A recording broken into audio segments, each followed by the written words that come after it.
John, a New Orleans resident displaced to the Houston Astrodome, says, I was in the Astrodome and told to move from the bleachers to the field on the lower area. But I refused because I had seen dead bodies down there, and I was with some of my 12 children in the upstairs area. There were just too many unsafe issues down there. I was forced to leave the stadium. Me and my family were taken out at rifle. I'm not at the point where I'm, emotionally over, what I had to experience. And it's really from, me talking to people back at home, first of all, there's no place for me to live because I want to go back so that I can help people. But, right now, I don't think it would be a wise choice, a wise decision on my part to go back. I love New Orleans, best city in the world, bar none, for real. When the storm hit, I evacuated to Houston.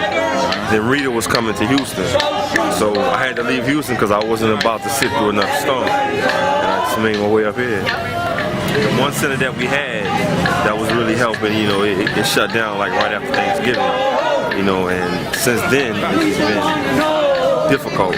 FEMA forgot everybody again. That's what FEMA stands for me. I really haven't been getting any justice from FEMA. It's a bad situation for me. A lot of other people are experiencing the same thing. A lot of people are worried about housing, worried about how they're going to feed their children. What do you think about Mardi Gras? Should they have it? It'll be economic boost for the city, and it'll let people, hopefully, to come in and see just how devastated the city still is. People under the misconception, I think, that because the mayor is saying come in, that everything is all right, and it's far from that. There's still pockets of New Orleans without electricity. There's still pockets of New Orleans that's not going to come back. Major pockets. Mardi Gras would give the city, an economic boost. So I feel as though, Mardi Gras should go on because for my work, being a sky cap, that's what we depend on. And that's what New Orleans depend on. They depend on tourism for economic base. So, yeah, they should have Mardi Gras in that vein. It'll be limited, it won't be the same, but that'll allow people, even people who evacuated, maybe they'll come back and be able to get some remnants of their life back, because a lot of people I talk to aren't going back, simply because the uncertainty of jobs, the uncertainty of how they're really going to rebuild. There are whole pockets, man, that's just obliterated, and masses of people are displaced and facing the same, things that I'm going through. And it shouldn't be like that, especially somebody who's working and been paying into the system, and then get dispersed, and then go through the red tape and the bureaucracy of help. I've been told like 3-4 times, well, yeah, you've been awarded that, only to get it snatched from you, and have to appeal for it. And then once I appeal for it, they don't send me the value of what I lost. I'm not even worried about that. Really what I'm worried about is my housing system. Without housing assistance, it's going to be hard for me to maintain. I'm going to maintain by the grace of God regardless. If the mayor comes on TV and say, look, you got to get out, you got to go. Then once you get out, like when I got to Houston, it's not like I could turn around from Houston and go back because they said you can't come back in. If you out of state, you can't come back in. So now I gotta leave Houston and find someplace else because of Rita.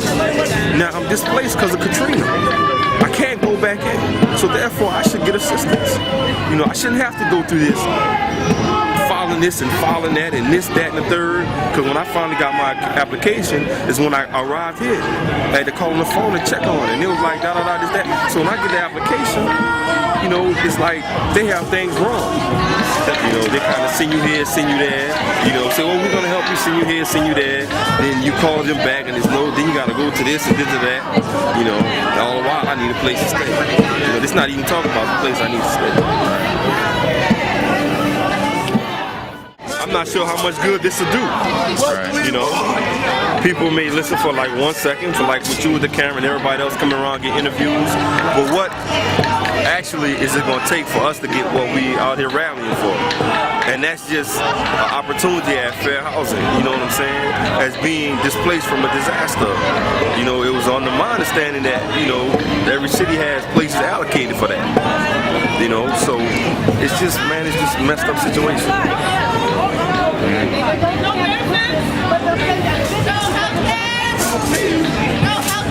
So they're going to kick you out of the hotel at the end of the month? Or? More than likely, you know, and then there's always that you know, impending, we're going to kick you out by this deadline, or we're going to kick you out by that deadline. Right. You know, just to have to deal with that, you know, that's mad. Something-year-old Creole woman who is a resident of Iberville Public Housing Development. Mabel, a woman in her late 70s, is a longtime resident of St. Bernard Public Housing Development. Joseph and Cynthia, who are residents of B.W. Cooper Public Housing Development. And Alberta, who is a resident of Lafitte Public Housing Development, have all been displaced, and all are wondering why they have to be locked out of their public housing residence when their homes have received little to no flooding and are solid as a rock. It wouldn't take nothing for them to restore this. And if they were working with the resident would be glad to come back up here and restore. But this is not what the city wants. You know, you can't have a city for the rich. We're poor, ain't it? So they get people like the present woman's from Memphis, the woman in charge before that I think was from Alabama, and then somebody before that was from Kansas City. So what they do is, I think we've had 3 receivers for the Housing Authority of New Orleans. I'm not 100% certain, but 3. And all of them have come from outside of New Orleans, which is an insult, saying that people aren't capable of managing themselves. But also I think there's a real political reason for that. I think the political reason is they want to completely insulate local leaders of Hanau from the population here, so they can do things that are just brutal and inhumane. Mm-hmm. I mean, most people would admit there's some need for public housing, especially right now. I mean, it's hard-pressed, even people who don't like public housing say, well, we don't need it now. But if you got somebody from Memphis who's not going to be hated for the rest of their lives, then, well, it's easier for them to do it than if you have somebody from here. It's like in third world countries, you know, where they have, like in Bosnia, Herzegovina, they have a UN overseer who runs the country, all right? That's kind of the same arrangement. Here we have somebody from the federal government, but it might as well be from a different country. And because they have no real attachment to the people. Hey, federal government, get on the ball, man. You know, start showing something. Prove yourself. Show who you are. Show if you're the government. Show who the peoples are. Show who helped put you in office. It's a war on poor people. I mean, there's no doubt about that, about it being a war on us. We all know what it takes to just get everybody's attention. This country works off of finance. That's why we're poor. That's why we died in New Orleans, in Mississippi, Alabama, all those places. That's why we died in the tsunami in Pakistan, because there's so much that's going on that we don't know, because we're settling for the okie doke. We watch television. It ain't what they publish on the television. You always have to question, where does this come from? What are these sources? I think everybody's telling the same story. Well, almost the same story. You might not hear the same thing on TV. No, you're not going to hear the same thing on TV. Discussions about what should be done for the future, that's fine. Let's do something now. Right now. President, the Congress, they all need to put that aside. People are hurting. They really are. Do something for us. There's an 18 month, supposed to be some kind of 18-month voucher program through FEMA, you know, but people need help. Not next week or week after next. You understand? I don't understand what's going on. These are the people who need to be heard, because their stories illustrate the failures of the government on every level. It's their stories where you can find what the failures were. These projects have stood up through Betsy. and every other storm since I've been along. And they're still here, even though we went through Katrina. Doesn't make any sense what they're doing with these projects. They're strong, they're usable. You have people that want to come back to the city, nowhere to live. Let them use these facilities. This whole section be done in a month's time. Now my apartment is a little piece over there, but I could bring you over there and shit. Nothing. Not even a window was broke. Betsy's taking down numbers and names to keep folks from this project organized. Okay. You know? So I'm gonna help you give with my associate around your Section 8 voucher. So I'm gonna go get her over here and then you can give your information to Betsy. This is a project to organize tenants. Kind of like a union in the factory, but okay, you know what I mean? Okay. Residents in the project. We want to put pressure on Hannah to get them to reopen public housing. It needed. It needed. You know, it's very much needed. I was born right there in Evacuees in 1956, and I stayed there until the day before Katrina. You understand what I'm saying? Why is it taking so long to give us energy? But they don't put up energy over there by the high rise, and they're begging all them to come back. And the mayor was saying, come back, come back, come back.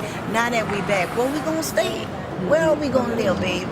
Are you from this? Yes, ma'am. Yes, ma'am. Okay. Yes, ma'am. I'm from this whole. I'm Elizabeth Cook, and we're My trying name is to. Gloria? Yes, ma'am. We're trying to organize residents to pressure Hannah to reopen public housing.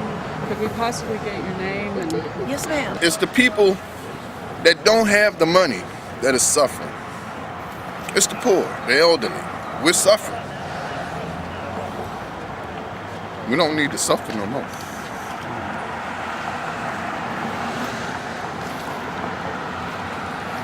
The city is special. After the wind, the next day the water started rising. When the water started rising, we didn't think it was going to get that big, that much of a water, but when it comes, that's when we was forced to leave. Right. Those that apartment was flooded. If you go back a town in the house, B.W. Cooper project, you see what some of the water that went into the apartments. But the further this away, we didn't get no much water than with the water line that you see here on the building. Any other rainstorm, besides the hurricane, and it's a bad rainstorm and electric go off, we get electric right back the next day. But for us now, after the storm, it don't seem like they want to turn the electric back on. That's only to keep the people away from it. Right. What about the neighborhoods around here? Do they have electric yet? Well, some of the outside neighborhoods around here, even must the street lights be on. The street lights here are on? Yes, sir, at nighttime. But there's no electric in the building? No electric in the building. I mean, you keep all the black folks out the city. Not saying it's racism, but I'm speaking from my heart here. Because it's the majority of people out the city is black folks. That make up the city of New Orleans. Okay? So what we need to do, we need to get the people back here so we can get back there. We were living a normal life here. I'm in Port Allen, Louisiana. I'm about to be evicted January the 7th. After I spent 2 months in the shelter. They had no place to go before they closed the shelter down. So my hotel was the next step because I didn't have any place to live back in the city. So what I did, I lived in the hotel. Now I'm about to be evicted again. Where's I gonna go now? I'm gonna come back here in the city of New Orleans and live on the streets. And that's not my way of living. Like I said, I lived a decent life here. Okay, and the black folks around here did live a decent life. We wanted all this bad if they said we was. Okay, so I like to see that my peoples come back here so we can call ourselves a community again. Whether we struggle, whether we don't have anything to eat, whether we do this, look, we had a good life. We made it. I appreciate FEMA giving me that little fund that they give me, okay, because it wasn't enough money, okay, to keep me away from my city, you understand? And there wasn't enough money to find housing, okay, because the money that they give you, they only give you 3 months rent. Now they threaten to put you out March the 5th. Where the people's gonna go? Off in the 3 months payment that FEMA offered. FEMA offering nothing, man. I hate to say it. Okay? Fair housing, that's what we need. Somewhere the people can come, that's what we need. We don't need nothing closed down. Now, if you want to get out there and build houses for us, let the people come back here and live in the houses that they got here. It took 30 years to organize residents and public housing national. And then at the end of 30 years, instead of conceding to some of the demands that residents have, now they want to just get rid of public housing. And they're doing it, one development at a time. They're telling residents here that, oh no, we wasn't gonna get rid of y'all. We just want to close down Desire. And don't worry about over in Fisher, because Fisher gonna exist. It's hard to tell everybody in here throughout the city that, hey, I'm closing y'all down. But if I do it one project at a time, about 1,000, you're about 5,000 people. So have you been in contact with any displaced people from? Not basically from Cali, but from other housing developments. For you, Jeremy? Yeah, we got calls from the Ibervilles, Fishers. This is going on citywide. And it's sad when you see it like this. Iberville's surrounded by electricity. Daiquiri shops, strip clubs, everything going. Everything all going around with it's that. electricity. Well, it's the same thing you see in the ninth ward. By this being public housing, then the military have a reason to be in here, because this is federal property. So the military and the FBI, like over in Christopher Homes, which is a housing development that is open, it's no longer the police controlling it, it's the FBI. And that literally scares people from coming back. And that's also where people have to go to get their vouchers. Right. Yeah. That's right. You absolutely right. Christopher Homes. And when they go there, that's what they're faced with. The FBI right there on them. That's what we're talking about. So we're working on board. You on board? See the flood line right on the second step. You can see the flood line, yeah. Yeah. See where the flood line is? There it is. You feel me? Third step. If I wouldn't have been here, I wouldn't have known absolutely nothing about it. Well, the FEMAs are going down the lists of the zip codes, and they're offering trailers. And you know where they're starting in uptown. So if you live uptown, they're calling you up and asking if you want a trailer on your property. Okay. I'm a housing project resident. You understand? Yes, sir. Could I have a trailer and plug into my project? That's You what I'm talking understand? about. Well, that's one thing we might want to work on. We might want to work on some kind of, you know what I mean? We want the resources. Yeah, but I really don't think that would be feasible. Do you understand? I mean, okay, all the residents here, they give a trailer. You understand? That wouldn't be feasible. That's a Band-Aid. Right. We're talking about resources that they want to put in uptown. Yeah, need to be applied. Them resources need to be put back to this. That's it. Yeah. You understand? That's right. That's what those resources need to be put back into this. It don't take a little more than elbow grease, bro. Right. And this be up and running. Clean out some mold and that's it. Structures a little more than elbow grease and you're back in business. You feel me, man? And every window you see, that's not an individual, that's a family. You feel what I'm saying? Yes, sir. That's a lot of lives. It's a lot of lives. Being affected. A whole lot, man. Then you look at from the beginning to the end. From this end to that end. That's a lot of, just in this one development. Oh yeah, my name is Jeremy Prickett. I'm with Common Ground Anti-Eviction Defense. Okay. Common Ground. Why is the public housing, which is dry, never been touched by anything, and have any problems? First of all, why were those people surrounded and forced to leave by gunpoint? That happened. We got proof. Why can't we use those facilities now? What we've been doing is helping folks throughout this hurricane disaster and this wave of evictions, illegal and legal, people losing their stuff on the street as part of the hurricane disaster.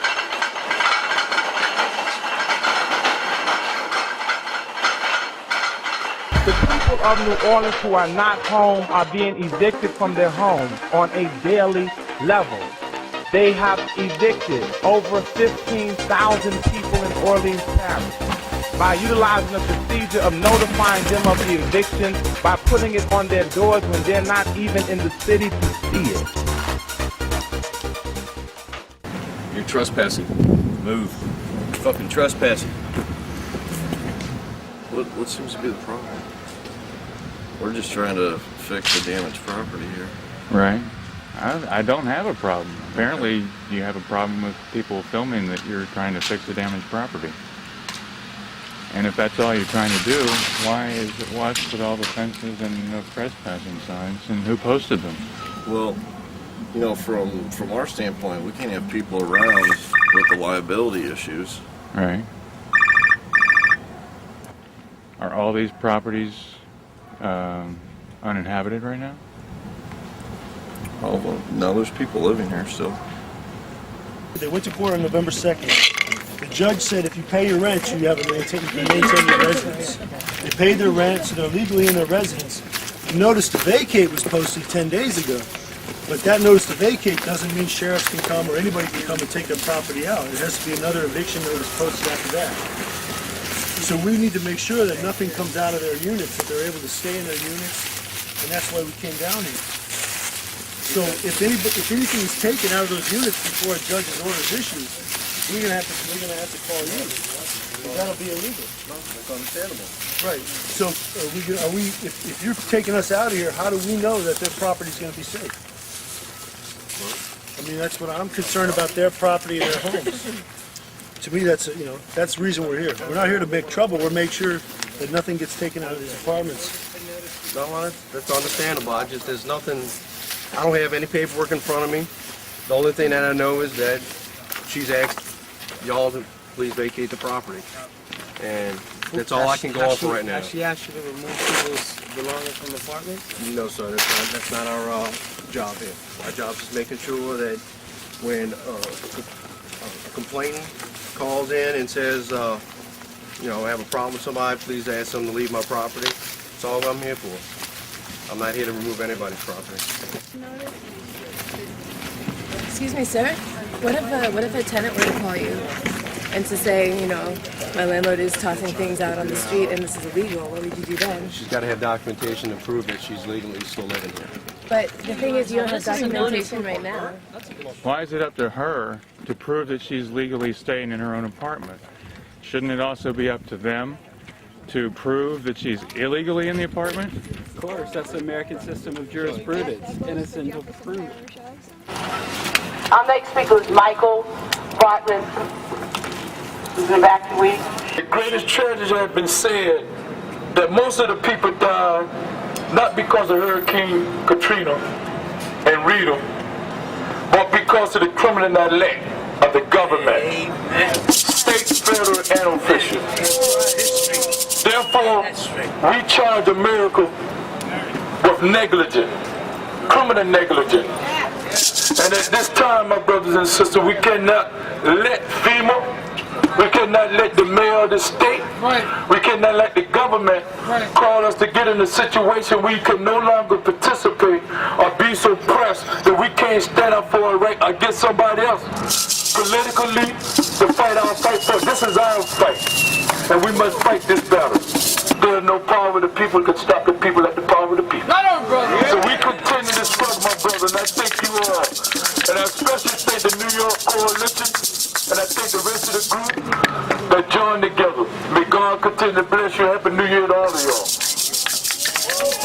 We came up here, a lot of us thinking, jobs, housing, things of this nature, but when I got here, I found out that a lot of things that's happening in New Orleans as far as in the French Quarter, Tremere area with the gentrification. When I got to Harlem, I found out that New York is going through the same issues we're dealing with in the South. Y'all have a worse homeless situation in New York than in the South. So why was I having this dream as a kid that it was going to be better in New York than it was in New Orleans? Another thing, I thought that you could stand up and have a freedom of speech and do you and protest. About a week ago, I saw a union of TWA workers stand together for their rights. And they talking about putting them in jail. So where are we? In the land of opportunity, free and free speech, I doubt that. All I'm saying is, it's a big, big problem. It's not a black-white problem. It's a poor people problem, and poor people around the world need to unite against this situation. Thanks. On the FEMA website 2 weeks ago, I read that a federal judge said, if you are eligible for FEMA or you are still in process with FEMA and have not received your assistance, you could stay in the hotel until February 7th as long as you reissued your stay on a 2-week basis. But the hotels are not saying this. They're saying the deadline is January 7th. Now I'm confused. A federal judge made a ruling. Right. Does that mean New York is excluded from that ruling? We're out here today in front of the federal building that our taxes pay for. Yeah. In front of the federal building where FEMA regionally is based. That has screwed the people in New Orleans and those that have been scattered to the winds around the country. Don't be discouraged by the number of people that came out here. Understand that each one of you are organizers, and we're going to go back and organize more people to understand that it's in their interest to organize, stand up, voice their opinion, and fight a system that does not consider them human beings. That's what this real issue is about. Because if we were in a society that felt that human rights was housing, human rights was jobs, human rights was healthcare and education, we wouldn't be out here today. But instead, this is a society that thinks that the only people who have rights are wealthy people like the Bloombergs and his friends. While they're eating cake and drinking champagne, people are worried about whether or not they're going to be sleeping on the streets tomorrow. We're going to give them a deadline. And the deadline is that you're going to get people real jobs, you're going to get them real housing, and you're going to treat them like human beings. Doesn't make any sense what they do all with are these wondering projects. why they have to be locked out of their public housing residence They're strong. when their homes have received They're little usable. to no flooding and are habitable. Let them use these facilities. It's a bad situation for me. You know, and, a lot of other people are experiencing the same thing. A lot of people are worried about housing, they're worried about how they're going to feed their children. What do you think about Mardi Gras? Should they have it? I mean, it'll be economic boost for the city. And it'll let people, hopefully, to come in and see just how devastated the city still is. You know, people are under the misconception, I think, that because the mayor is saying, come in, that everything is all right, and it's far from that. You know, there's still pockets of New Orleans without electricity. You know, there's still pockets of New Orleans that's not going to come back. Major pockets. Mardi Gras would give the city, you know,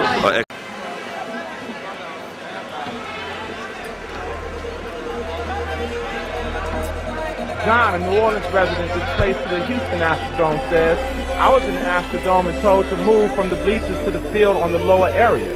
But I refused because I had seen dead bodies down there, and I was with some of my 12 children in the upstairs area. There were just too many unsafe issues down there. I was forced to leave the stadium. Me and my family were taken out at rifle. I'm not at the point where I'm, you know, emotionally over, you know, what I had to experience. And there's really, from, you know, me talking to people back at home, there's no, first of all, you know, and masses of people are displaced and facing the same, you know, things that I'm going through. And it shouldn't be like that, especially somebody who's working and been paying into the system, and then get dispersed, and then go through the red tape and the bureaucracy of help. You know, I've been told like 3 or 4 times, well, yeah, you've awarded this, you've been awarded that, only to get it snatched from you, you know, and have to appeal for it. And then once I appeal for it, they don't send me the value of what I lost. I'm not even worried about that. Really what I'm worried about is my housing assistance. Without housing assistance, it's going to be hard for me to maintain. I'm going to maintain by the grace of God regardless. If the mayor comes on TV and say, look, you got to get out, you got to go, then there's no place for me to live, because I want to go back so that I can help people. But, you know, right now, I don't think it would be a wise choice, you know, a wise decision on my part to go back. You know, I love New Orleans, best city in the world. bought none. You know, for real. When the storm hit, I evacuated to Houston. Then Rita was coming to Houston, so I had to leave Houston because I wasn't about to sit through another storm. And I just made my way up here. The one center that we had that was really helping, you know, it shut down like right after Thanksgiving. You know, and since then it's been difficult. FEMA forgot everybody again. That's what FEMA stands for me. You know, I really haven't been getting any justice from FEMA. You know, economic boost. So I feel as though, you know, Mardi Gras should go on because for my work, you know, being a sky cap, you know, that's what we depend on, and that's what New Orleans depend on. You know, they depend on tourism for economic base. So yeah, they should have Mardi Gras in that vein.